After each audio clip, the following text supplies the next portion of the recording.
Hello, in front of me I have SUUNTO Spartan Sport Wrist HR, and I'm gonna show you how to enable the airplane mode on this device. Let's start by pressing and holding the middle button. Keep holding it until the shortcuts menu opens. Here scroll down and select the settings option. In settings, scroll down and select the connectivity. And right here we have airplane mode option. To enable the mode, simply tap on the switch next to it, like this. And once the airplane mode is enabled, the button will change the color to green.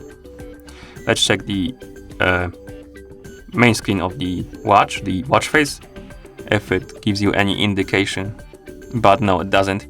So basically, you won't know if the airplane mode is enabled unless you go back to settings, connectivity, and here check if it's enabled. And to disable the airplane mode, simply tap on the switch again, like this. You can also press the middle button to enable it or disable it, like that. And that's how you enable the airplane mode on this device.